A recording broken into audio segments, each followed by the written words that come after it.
Well, welcome to whatever channel episode of the YouTube video this is, Eddie. Thanks for putting this together. Guys, we made it. We got here. Ryan won't be joining us, so right on cue. Never mind. Right on cue. Speak of the devil, and he shall appear. I just figured he was going to bitch out.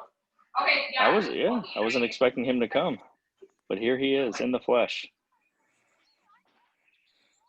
Frozen in the flesh. Well, yeah, maybe. We have part of him. I was talking to Eddie earlier. We didn't really have an agenda or anything for this. Just there we go. Gonna kind of wing it, but how's everybody doing? A few days after the season, we got playoff baseball. Rays and Astros are moving on. Marlins got the win today. Brian has some comments, it looks like. I don't know who that's to, but okay. You're not Carter. It's to you. Thanks, Carter. I guess we can get right into it. Let's talk about this season. So this is obviously a weird-ass season. Let's go to Devin. You look like you're ready to answer a question. What was what's your takeaway this season? Weird thing, favorite thing, something notable. What was your like overarching feeling of this 2020 year? It had to be the group chat. I feel like group chat was on a whole other level this year. And Hammy, you're covering your mic again. God damn it! Is that better? Yeah, we're good. All right. It had to be the group chat. It was great, man. The fire and the ice, man. It just is all over the place. There was a lot of love, a lot of hate. And, it was just a good time, man. Every day was interesting on the group chat. I had to be my favorite part of the whole season. Yeah, it was way more feisty this year. We'll definitely say that. That was Jared's fault and Derek. Jared and Derek. Come on, my screen, they're right. You had our moment too. Oh, that's true. That's Jared. I need you to look down, Jared, and I need Derek you to look up. It's like Brady Bunch style thing going on right now. So yeah, that's perfect. That's perfect.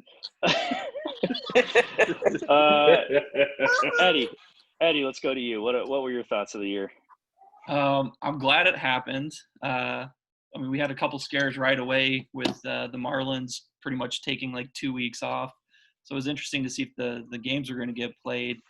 I had stated that I was not a fan of the double headers, but I don't know. It was quick. I like them now, I think. I don't know if they're here to stay, but that was interesting to see 7-inning games, because it really kind of, is it worth it to start an extra, guy playing a double header if he's at the the bottom of the lineup, because now he's only getting maybe 2, maybe 3 at bats, and then maybe 4 or 5 total for the day.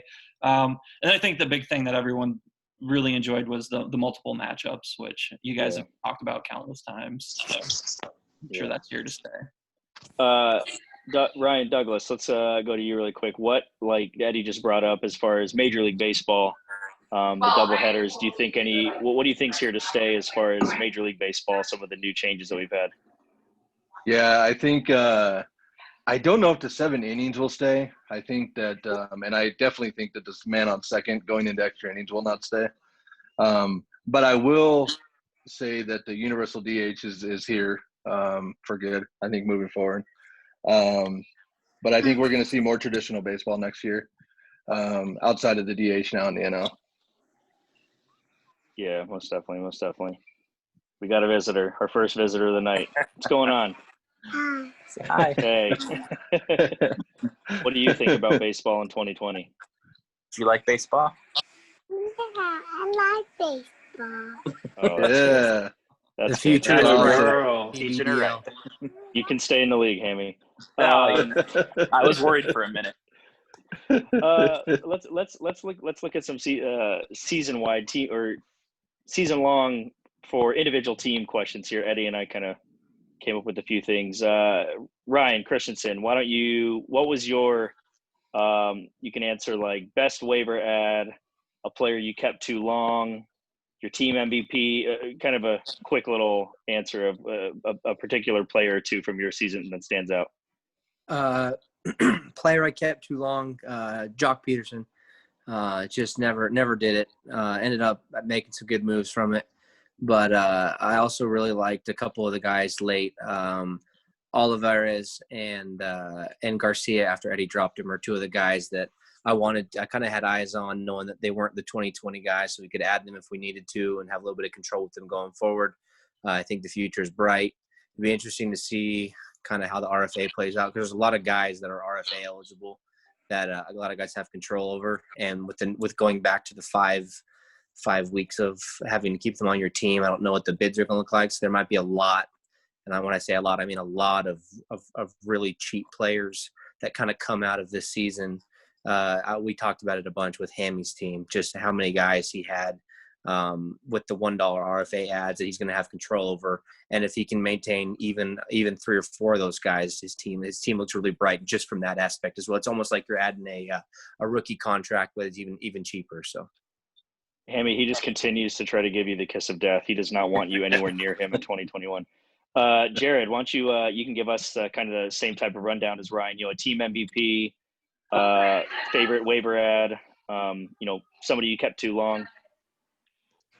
Yeah. So favorite waiver ad for me is a couple. I grabbed him a couple times. It's Chris Bassett, who, go figure, went out and pitched a great game for Oakland today.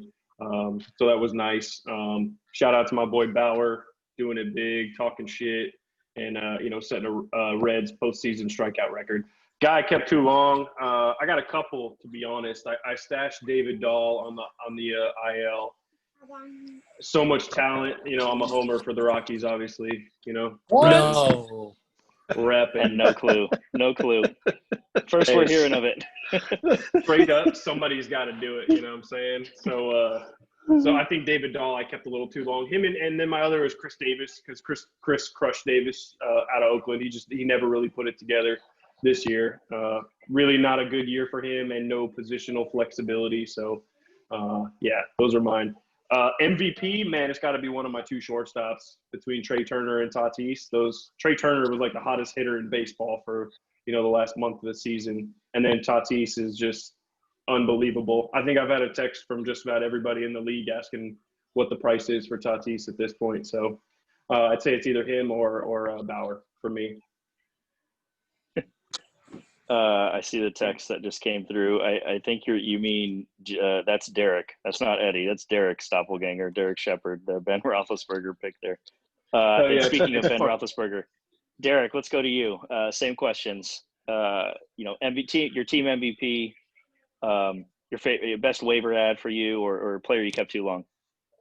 I'm not sure I'm qualified to answer this question. My team just sucked. I don't know. I'm like trying to go through, like, probably Sonny Gray was my MVP, got to bring him up, Mickey Moniak. Oh, Lord. Just a stud there at the end. I don't know. Everyone on my team got hurt. I feel like I had 8 guys on IR pretty much the entire season. Starting with, Trey Mancini, whatever, and just kind of going from there. I don't know. The only guy I remember picking up that did good was Goodwin. He was surprisingly good for me, even though he batted .215 on the year. So it tells you how my season went. All right, we won't dwell on that too much, I guess. And Ryan Douglas, why don't you go ahead and give us your answers? You had definitely ended the season on a hot streak there. Yeah, although I hate Roto. No,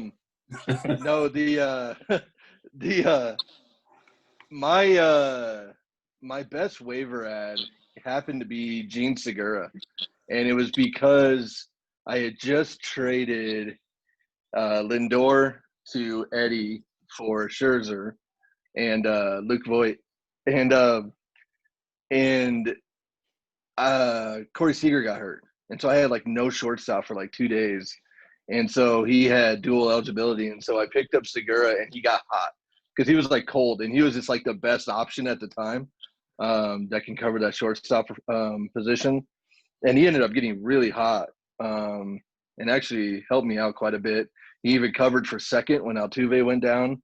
And then, in fact, in the playoffs, I actually started Segura over Altuve against you, Josh. And it actually benefited me. And Altuve actually came back during that week, but I still benched him because, he's garbage, literally. But my MVP, I think, is Luke Voit. It was a toss-up, I think, between him and Eloy. Eloy started really hot, and then he got really cold at the end of the season, and Voit just carried it. So Voit was really good. Corey Seager was actually – he made it easy to trade Lindor, which is crazy. But I would have to say Luke Voit. And then someone I kept too long, he's actually still on my team, but I have no idea what to do with him, is Ross Stripling. He's literally the worst. It's just every time you put him in there, you guaranteed like 27 ERA and 3 or 4 Ks, but that would be it. I would say that's a good answer at the end. For me, definitely, I held on to Eduardo Escobar way too long. Traded for him, I believe, from you, Hammy, in the offseason. Mm-hmm. And it wasn't even like a sunk cost type thing. It was more of just like he's got to be fucking better than he is, and I'm just waiting for him to get like on a week or 2 week stretch, but it just never fucking came. So definitely him.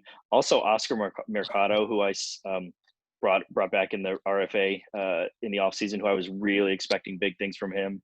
Signed him to a 4-year deal. I just had to drop him for the roster spot, like literally in the either against Ryan or against Christensen in the last week. I had to drop him and take dead money because he was just god awful. I think he hit like 170 on the year.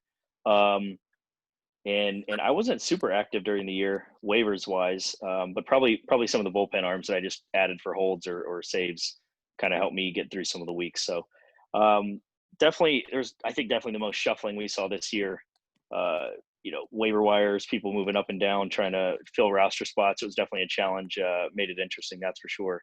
Hammy, we continue to talk about your team on the podcast. Like I said, Ryan just doesn't want to, stop talking about your team, but what's kind of your outlook or your kind of strategy heading into the off season? I know you're putting a 1-year ban on yourself for trades. I don't think any of us believes that's going to happen, but what's kind of your strategy going into the off season? I meant just till the end of 2020. I'm going to start back up again. Got it. Okay. Classic addict behavior. Yeah. Man, I love trading, man. It's the best part of fantasy. We'll let you relapse. I'm going to kind of see how this restricted free agency works out, because I have a lot of guys that have a lot of upside that have had really good years that I picked up. So it just depends on how expensive they're going to be. That's going to depend. That's going to kind of factor into who I decide to keep, and then who I'm going to call up from my minors too, because I got to find room for. Carlson's been raking ever since he got called back up. He's been hitting like 350 and slugging like crazy. He's hitting doubles and home runs left and right.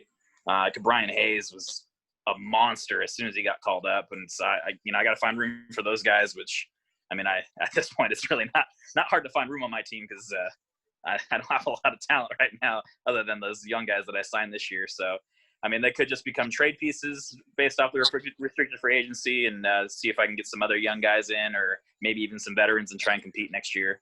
But I really do need to bolster my pitching. So that's probably where I'll spend most of my money, would be my pitching, or most of my attention, unless some of my other younger pitchers on the minor leagues get called up. That'll be where that's where I'm going to focus most of my stuff. Yeah, we definitely talked a lot about your minor league pitching this season. But let me ask you really quickly, Hammy, what are your plans with Anthony Rizzo? He just, I know he had a solid year, definitely. I would say he had a good year for sure. But he is at $48, and you got him on a 4-year deal. 3 years left. Are you gonna ride that out till the end of the contract? Do you see yourself using an amnesty on that anytime soon, or what are your thoughts? I'm going to kind of play it into next year a little bit, see how he does next year. If I'm competing, then I'm going to hold on to him and see if I can just add to that lineup, and see if I can actually compete for a championship and not just for a playoff spot. But otherwise, yeah, that'd probably be my amnesty if things don't really work out. Then move on from him and try and see if I can get something younger and cheaper or something like that at first, or shoot, even trade if he starts raking and I'm not competing still, I might try and trade him or something like that. Maybe eat some of his money. But all right, I'm gonna pose this to the group. Let's say we have a full. I believe it's a 21 game season. Let's say we have a full 21 game season next year. What's our over underline on Hammy wins? Somebody said it. 7.5. 7.5. wow. Oh yeah. He's in your division. He has to aim low. Okay, I'll take over. I would take over on that just off the get go. That's for sure. What you guys got? Any other thoughts? Yeah, if his young guns can come up, I mean, I think Hayes is probably here to stay, and he's not in the toughest division. I think Bauer leaves Cincinnati, so that arm leaves. I don't know. I can see Carlson is obviously really good. I don't know. I say. Oh my goodness, Mookie is going to hit a triple. Unbelievable. Generational talent. Yeah, generational talent. He's almost as good as Story in Coors Field. No, I think sorry, Jared. No, I think a fucking dog just started barking at me, and I was like, "Hold the fuck on, dude! I'm coming back." No, I think Hammy actually has a really good squad. I think as far as young guns go, I think Hammy has the best young gun team that we have outside of Josh's young pitching. So I don't know. I take the over. Yeah, I think it's somewhere closer to 10, 11, 12 wins around at 500 at the maybe the least over there. Eddie, you got to keep us on track for how we're doing on time here, but let's go to your team as well. Your kind of off-season plans. I know you and I had talked about it just briefly, and you haven't been shy about wanting to get some, young prospect pitchers in your system there. But what are your thoughts? Yeah, I say that now, and then once I do the research, I'm not going to pull the trigger on any of those prospect pitchers. But let's go back to Hammy's team one more time. I freaking love your cap hit penalties right now. Yeah, dude, I cleaned house and took it all this year. And I think that was that was a benefit of this year, right? Because I did the exact same thing. I dumped like $40 of dead money for the next couple of years. Dude, I did that just with Donaldson. Come on, man. Yeah, Hammy's $90 Donaldson hit was the favorite one I've ever put in. That's for sure. That was the I had to sit there and talk with Josh about it and be like, okay, we got to figure this out. Can I do this? And how am I going to do this? And it was right when I was trading Marte to you, Dodger. And so I was like, I'm going to move Marte, so that should clear up enough space. And I ended up with like $17 left over. Yeah, I had to bust out the calculator for that one to see how much he was going to have. And then the only other housekeeping note, because it frustrated me in our entire matchup, I need you, Josh, to go in and put all of Ryan's minor league amateur pitchers, start their clock. I will get there. I promise. I'll get there. I am so damn far behind. If you guys look in the homepage, the little chat function that they have, that's where I just reminded myself on how far I was on my the tracker there. And yeah, it is like early August. That's how far behind I am on that thing. But I'll get there. I promise, Eddie. I'll get there. I'll get you. But yeah, for my team, the hitting's pretty much set. I'll ride the outfielders for as long as I can. And then, Machado was surprisingly helpful this year. I know I overpaid for him at $49. And then getting Lindor on that last extension, I essentially, if you look at my roster for pitching, I think I have one person, and that's Eduardo Rodriguez, that is rostered for next year.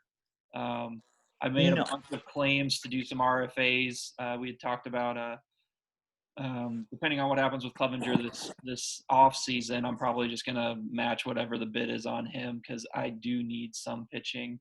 I've got a bunch of amateur picks, so I probably will try and look to move a couple of those for actual stud pitchers that have actually proven themselves in the majors instead of one off of minor league pitching. But yeah, it's all on the pitching side for me this offseason. Don't forget Ken Giles, Eddie. You got him coming back too. I know you're looking forward to that. Derek, let's go to you. What kind of your thoughts, your plan for Team Beast this offseason? Blow it all up. No.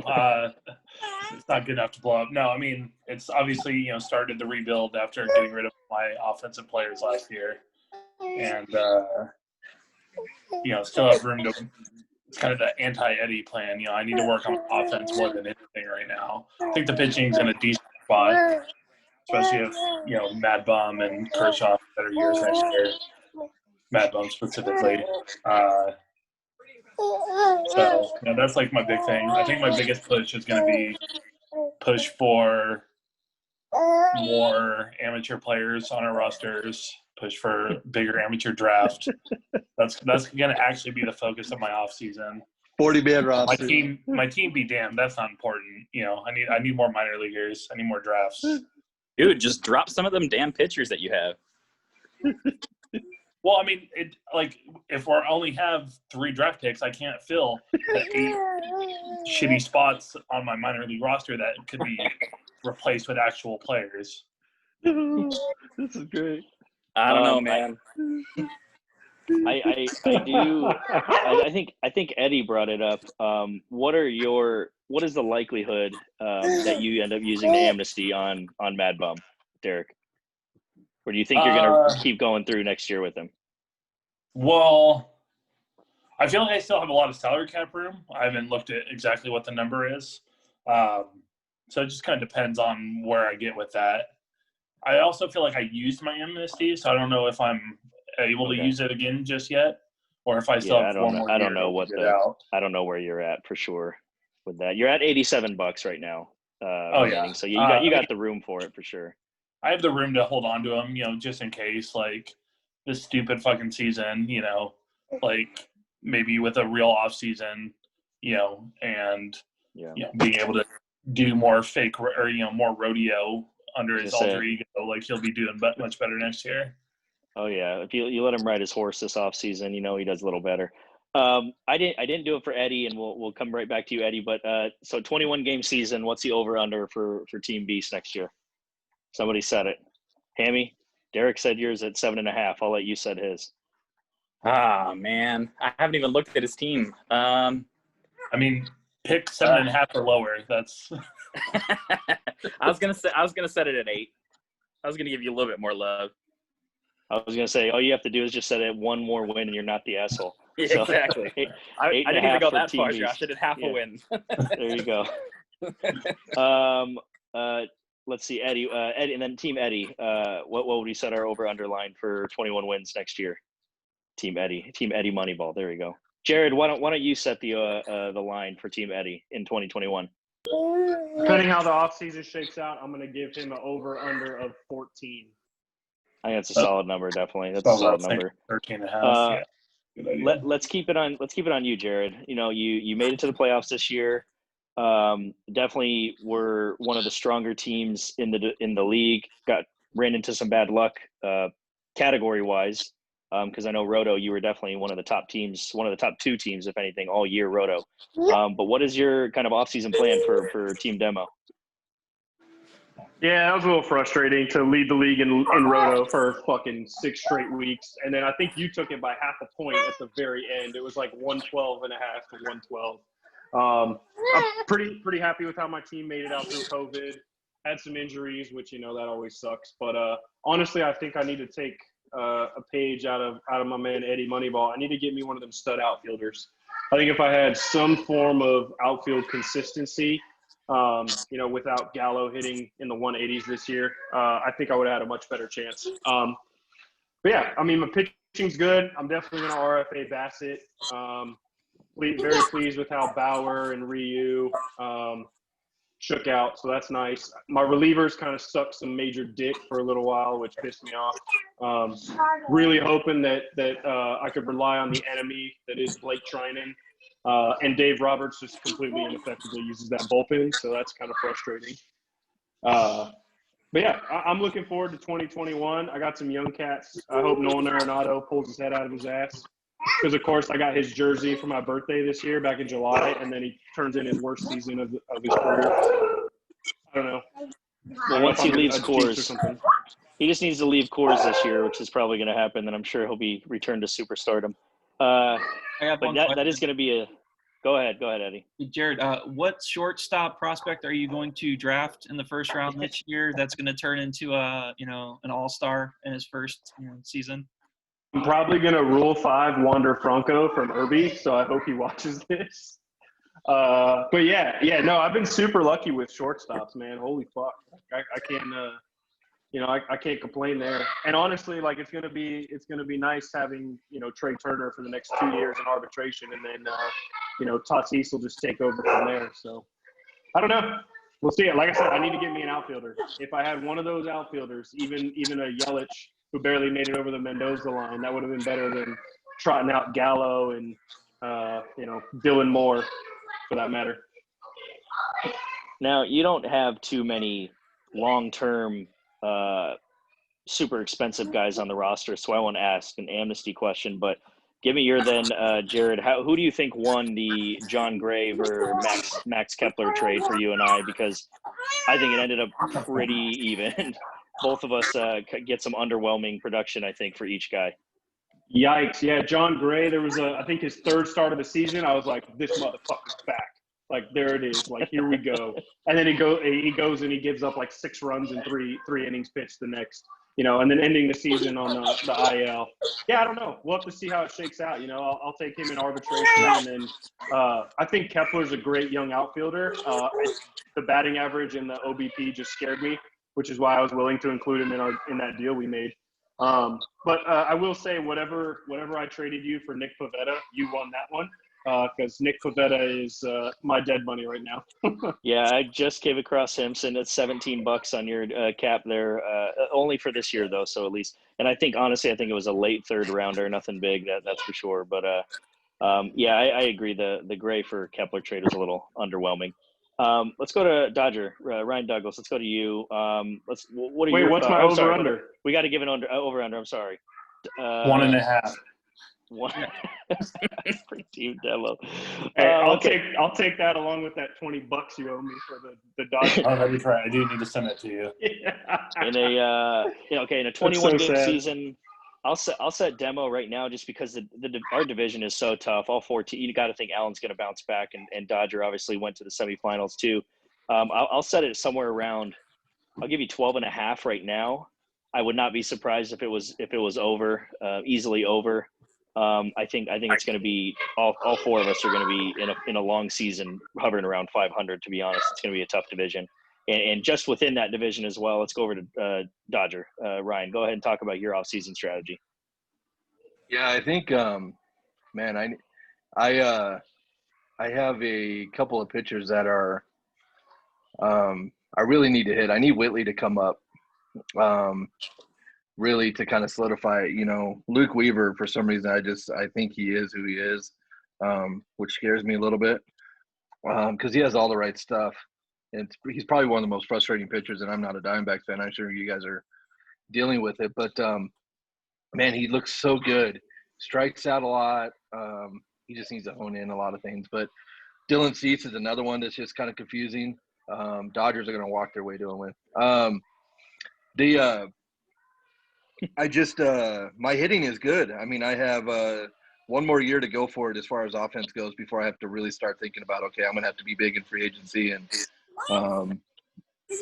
whatnot. 2021 is my year, hopefully a full year of Stanton. I get another year of Hoskins. I get one more year of Altuve. And I think one more year of Corey before I have to, really think of what I'm going to do there. But my offense is set. It carried me. It's just the pitching let me down. And I think somehow with my limited cap, I'm going to have to figure out pitching. And I think, the only way to go is I'm not going to be able to get quality starters. I'm going to have to really hone in on the relief pitching in order to steal some of those categories each week. So offense, I'm not concerned about. It's the pitching, and I'll have to hone in on that relief pitching side. You're only losing Conforto out of your major contributors. He's his final year of his extension this year, so he's the only guy that really is going to be dropping off out of that offensive core. You got set up pretty nicely there. I'll come around to the amnesty question for you, and I don't know if you have it available or not off the top of my head, but Altuve is sitting at $49. He does have 1 year left in his extension, but I think if you were to drop him, I believe it's a 50% hit, which would kill $25 for you. But is there any thought of amnestying Altuve in No. This offseason? No, I'm gonna ride with him in his last year. Altuve was good prior to trash cans, and he I think he could bounce back. He's just had injuries, and I think that I'll take that chance on him since I'm already gonna have a cap hit one way or the other. And second basemen are hard to come by. It's not like I'm gonna be able to get somebody in in that position to do even what he could do at 50%. So I'm gonna ride with him. Second base did get pretty shallow pretty quickly. Let's have Eddie. Why don't you set the over under on Dodger Blue for next year? So I just need to know if is Forrest Whitley still alive, or the Astros just never going to bring him up? Yeah, that'll factor into my over under. He crushed the summer league, and I thought he was gonna. And this was after a bad year last year. And I thought, like, man, they should definitely bring him up this year. And I don't know what they're trying to do with him, but yeah, I agree with you, Eddie. Yeah, I'll set the over under at 12.5, and I could probably bump it up to 13 because half your team was my team, just going down it. Voit, Segura, Moncada, Eloy. Yeah, that's true. That's true. And we'll close it out. I'll talk about my team really quickly here for next year, this offseason. I already got rid of. We're out of time. Oh, okay. Well, thank you guys. We I already dropped Clevenger, needed the roster spot. Wasn't going to bring him back next year anyways. He was on an option. I'm going to lose Sonny Gray.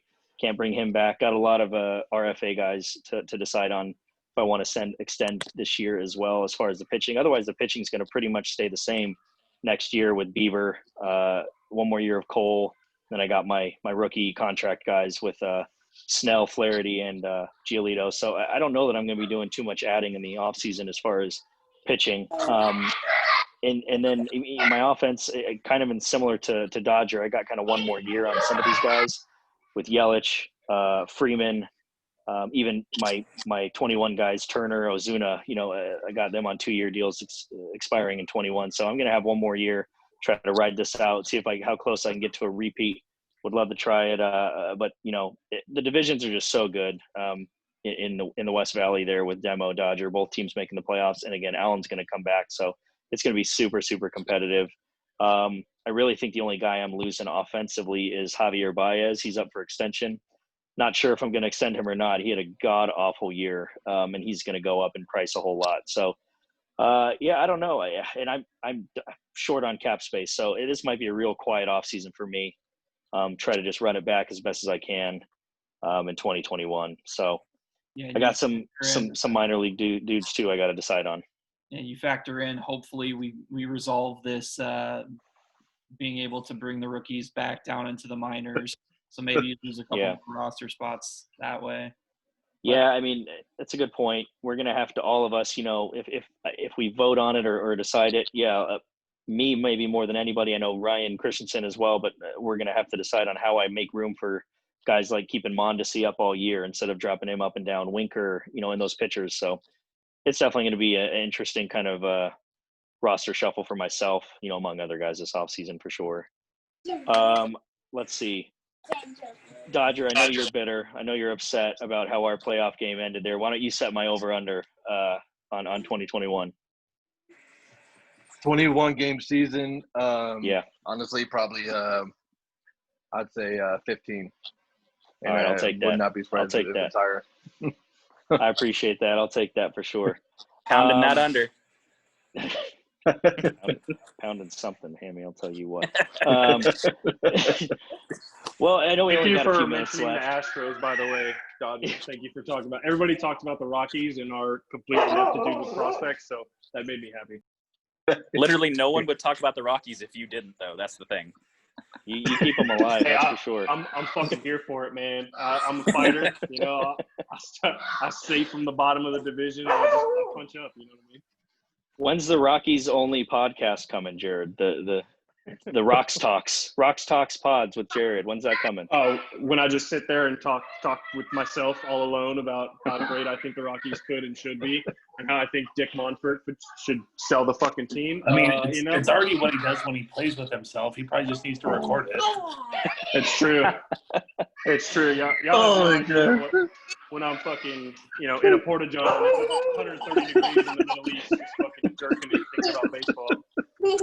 We all got our fix. You got to do what you got to do. I know we only got a couple minutes left here.